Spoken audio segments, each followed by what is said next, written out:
200 Chinese main battle tanks, 18 American Javelin anti-tank teams with 72 missiles total, 40-minute engagement where armored assault that should have overwhelmed defensive position became systematic destruction of attacking force.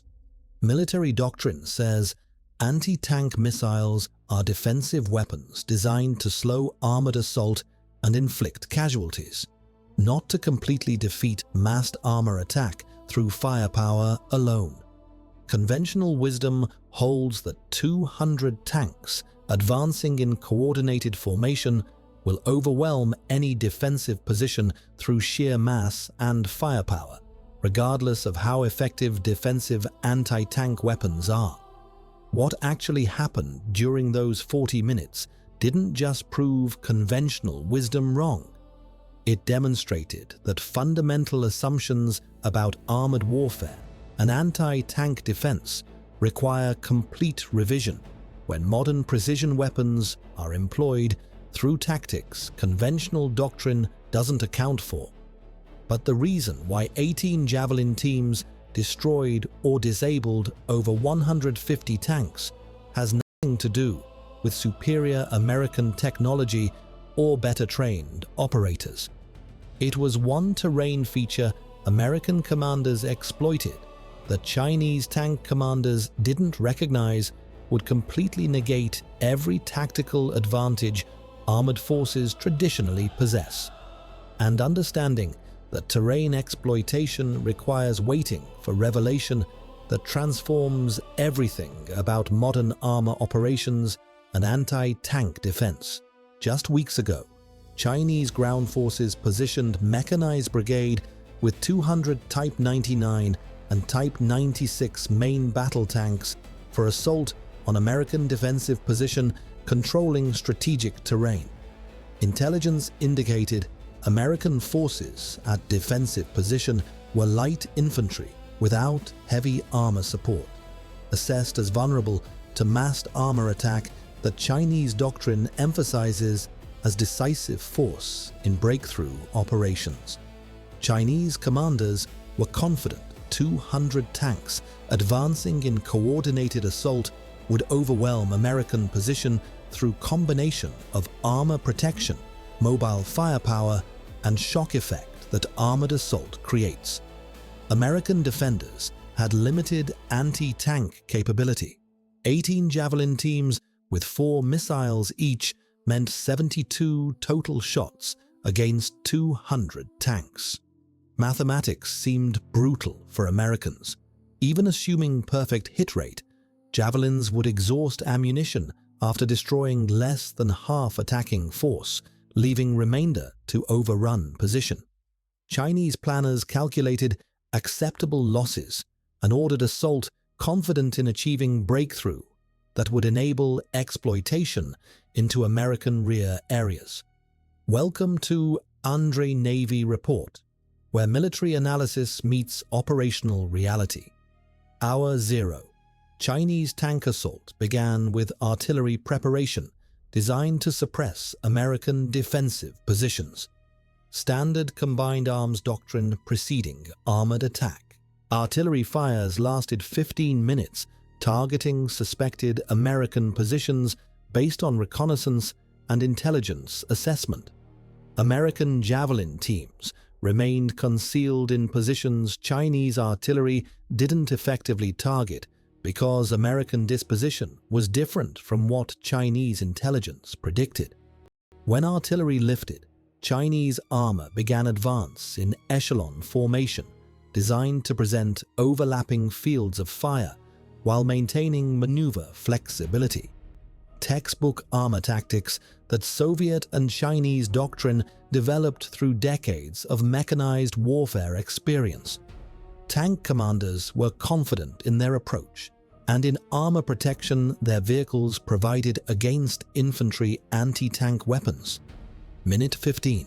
Chinese tanks reached engagement range for American Javelin teams. Standard anti-tank doctrine says engage lead elements, first attempting to create obstacle from destroyed vehicles that slows following tanks. But American teams didn't engage lead tanks. They allowed Chinese formation to continue advancing deeper into what appeared to be undefended terrain. Chinese tank commanders were surprised by lack of resistance, but attributed it to successful artillery suppression.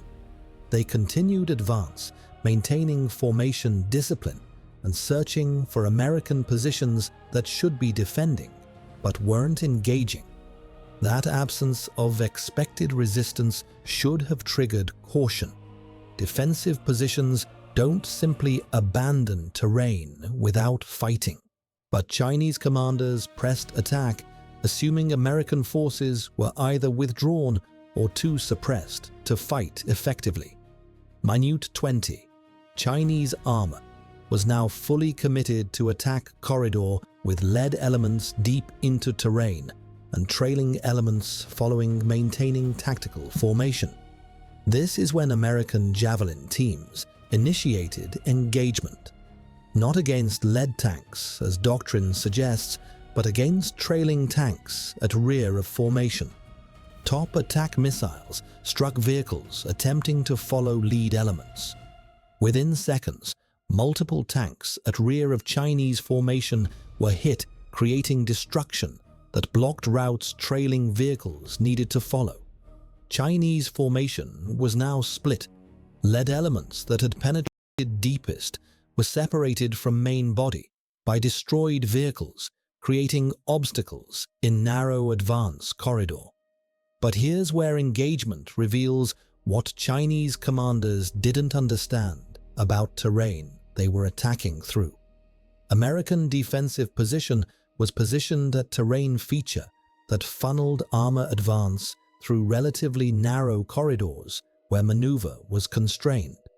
Chinese intelligence had identified those corridors but assessed them as acceptable because Doctrine says armor can fight through such terrain, accepting some reduction in maneuverability.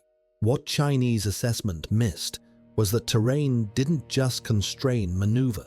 It created kill zone, where American anti-tank teams positioned on flanks could engage tanks that couldn't maneuver to evade or effectively return fire against positions they couldn't identify.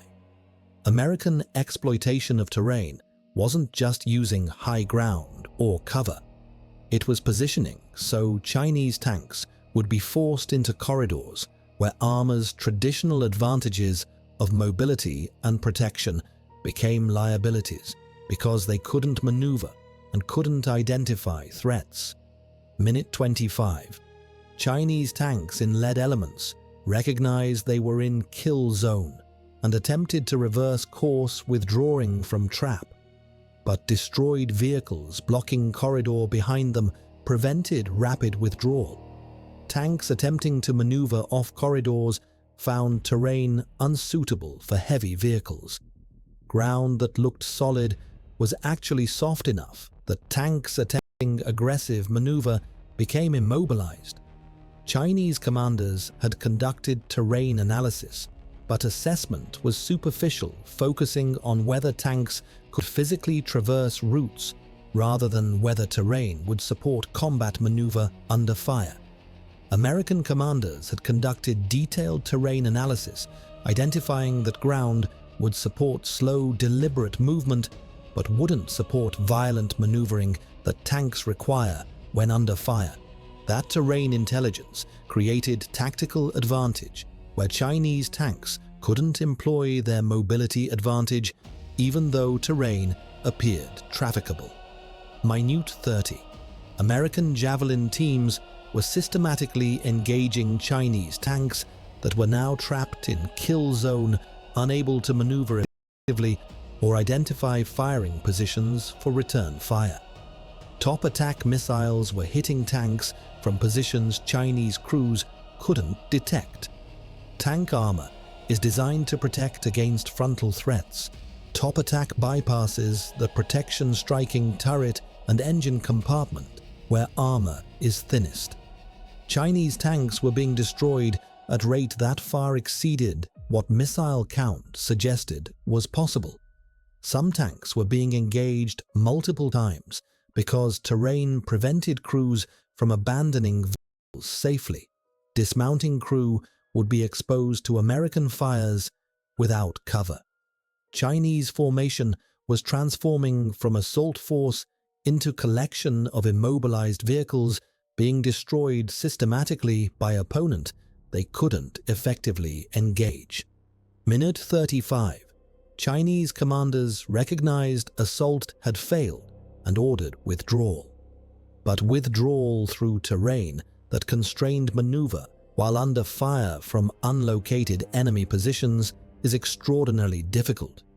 Doctrine says failed assault should be covered by artillery and smoke, enabling surviving vehicle. Chinese artillery fired smoke missions, but wind conditions dispersed smoke, rapidly reducing effectiveness. Vehicles attempting to withdraw continued being engaged by Javelin teams that had clear lines of sight despite smoke. Some Chinese tanks managed to withdraw, but many were abandoned by crews who recognized remaining in vehicles under accurate fire was fatal. Abandoned tanks became additional obstacles preventing withdrawal of vehicles behind them. Minute 40. Engagement effectively ended. Chinese tank brigade that had begun assault with 200 vehicles had lost over 150, destroyed or disabled, with remainder withdrawn beyond engagement range. American Javelin teams had fired all 72 missiles, but exchange ratio far exceeded anything Doctrine predicted. Each missile effectively removed 2 or more tanks from combat through combination of direct kills and operational mobility kills from terrain and obstacles created by destroyed vehicles. Chinese brigade was combat ineffective, having lost majority of armor without achieving any tactical objectives. American defensive position remained intact with minimal casualties. Javelin teams had been positioned where Chinese tanks couldn't effectively engage them, even though Chinese crews knew generally where fire was originating. Now for revelation that reframes entire engagement. Remember that terrain exploitation where Chinese tanks were forced into kill. That terrain wasn't naturally occurring advantage that Americans discovered and utilized. 3 days before Chinese assault, American engineers had conducted terrain modification specifically designed to create trap for armor attack. Using commercial earth-moving equipment, engineers had altered drainage in areas where Chinese tanks would advance, making ground appear firm but actually reducing load-bearing capacity, enough that tanks under combat stress would become immobilized when attempting aggressive maneuver. Visual inspection wouldn't detect modification because surface appearance remained unchanged. But when heavy vehicles attempted rapid maneuvering that combat requires, subsurface conditions created by drainage modification caused vehicles to sink and immobilize. Chinese terrain analysis had been conducted before American modification. Intelligence showed routes as trafficable based on observations that were accurate when conducted, but obsolete by time assault occurred. Think about implications for armored warfare doctrine. Traditional analysis of armor operations focuses on vehicle capabilities, crew training, and tactical employment. Terrain is considered constraint that must be accounted for, but isn't typically viewed as decisive factor that can be actively engineered to defeat armor without requiring matching armor to counter it. American approach in this engagement was recognizing that modern earth-moving capability enables rapidly modifying terrain in ways that create tactical advantages conventional doctrine doesn't consider. Chinese assault failed not primarily because Javelin missiles are superior weapons, though they are effective, but because terrain had been engineered to create conditions where tanks couldn't maneuver and anti-tank teams could engage from positions tanks couldn't effectively counter. That's warfare, where terrain modification becomes weapons system that Doctrine doesn't adequately address.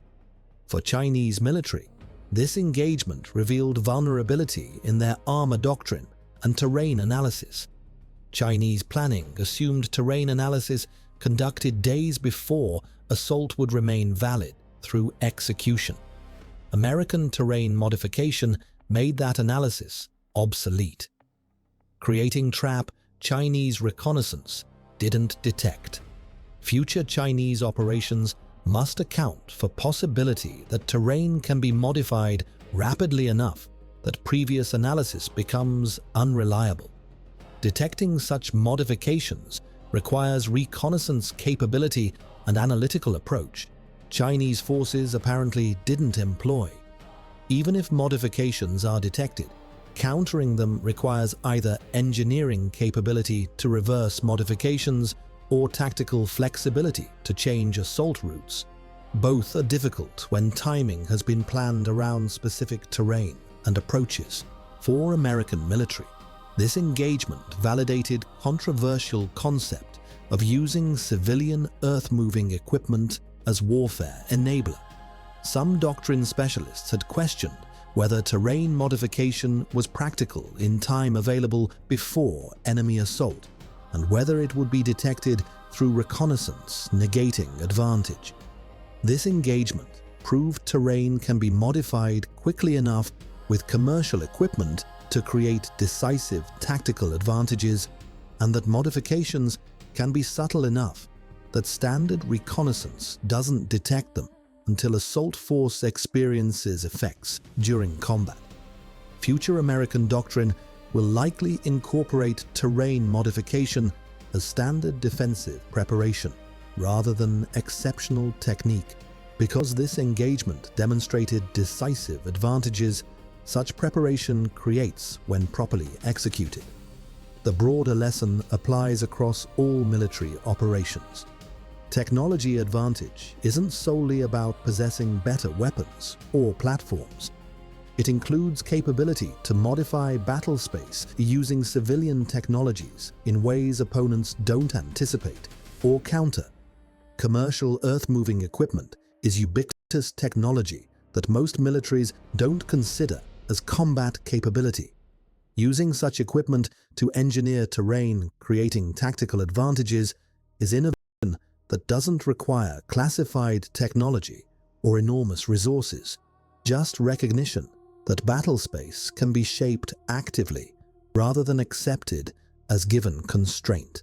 Chinese forces with superior numbers and adequate equipment were defeated by opponent who shaped terrain in ways Chinese doctrine didn't prepare them to recognize or counter. Which factor dominated this engagement? A. Superior Javelin technology compared to Chinese tank armor. B. Better American training and tactics for anti-tank defense. C. Terrain modification that created kill zone where Chinese tanks couldn't maneuver and American teams could engage from positions tanks couldn't effectively counter. The answer is C. Javelin capability mattered. American training was important, but decisive factor was engineered terrain, creating conditions where armor advantages were negated and defensive advantages were maximized. 200 Chinese tanks were defeated by 18 Javelin teams because terrain had been modified to create trap where tanks became targets rather than threats.